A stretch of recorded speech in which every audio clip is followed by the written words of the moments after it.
निराला गवाह। एक दिन एक बूढ़े व्यक्ति को कुछ दिनों के लिए दूसरे शहर काम से बाहर जाना पड़ा।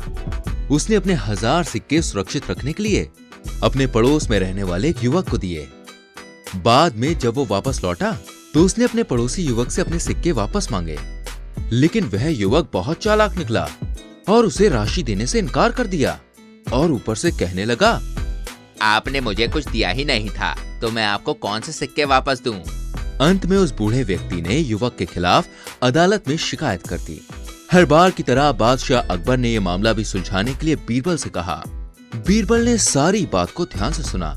उसने उस युवक को बुलाया और उससे सिक्कों के बारे में पूछा और उसे शपथ लेने के लिए कहा, लेकिन वह युवक जितना भोला दिखता था उससे कहीं अधिक चालाक था। उसने शपथ लेते हुए कहा, मैं शपथ लेता हूँ कि उस बूढ़े ने मुझे कोई सिक्के नहीं दिए थे। तब बीरबल को समझ आ गया कि मामला इतना सरल नहीं है जितना वो सोच रहा था। पर युवक के व्यवहार से किसी न किसी तरह बीरबल को लगा कि वो झूठ बोल रहा है, लेकिन इस बात को साबित करने के लिए बीरबल के पास कोई सबूत नहीं था। तो बीरबल ने बूढ़े व्यक्ति से पूछा, आप कहते हैं कि आपने इस युवक को सिक्के दिए थे, लेकिन क्या आपके पास इस बात को साबित करने के लिए कोई सबूत है? बूढ़े व्यक्ति ने कहा, नहीं श्रीमान, कोई गवाह नहीं है। मैंने उसे आम के पेड़ के नीचे सिक्के दिए थे और उस समय वहां उस पेड़ के अलावा कोई नहीं था। बीरबल ने फिर मुस्कुराते हुए कहा, फिर आप ये क्यों कह रहे हैं कि कोई गवाह नहीं है? क्या वो आम का पेड़ गवाह नहीं है? बूढ़े ने सोचा शायद बीरबल मजाक कर रहे हैं। उसने बड़ी हैरानी के साथ उनकी ओर देखा। बीरबल ने फिर उस बूढ़े व्यक्ति से कहा, जाओ उस पेड़ से कहो कि वो आकर तुम्हारी गवाही दे। अगर वो इनकार करने की कोशिश करे तो उसे ये कहना कि ये मेरा सख्त आदेश है। फिर पेड़ निश्चित रूप से आएगा और तुम्हारी गवाही देगा। बीरबल की बातें सुनकर बूढ़े व्यक्ति को कुछ समझ नहीं आ रहा था, लेकिन जैसा कि बीरबल ने आदेश दिया था वो उस जगह जाने के लिए मजबूर हो गया। थोड़ी देर बाद जब बूढ़ा आदमी चला गया तो बीरबल ने उत्सुकता के साथ युवक से पूछा, अब तक वो पेड़ तक पहुंच गया होगा ना?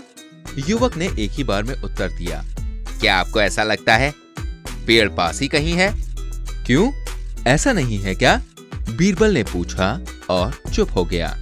कुछ समय बाद वो बूढ़ा व्यक्ति वापस आ गया। उसने कहा, महाराज, मैं उस पेड़ के पास गया और उसे आपका संदेश भी सुनाया, लेकिन उसने कुछ नहीं कहा, इसलिए मैं वापस आ गया। बीरबल ने कहा, इससे कोई फर्क नहीं पड़ता। क्या आप जानते हैं, जब आप गए थे तो वह पेड़ यहाँ आया था और उसने मुझे बताया कि वास्तव में क्या हुआ था।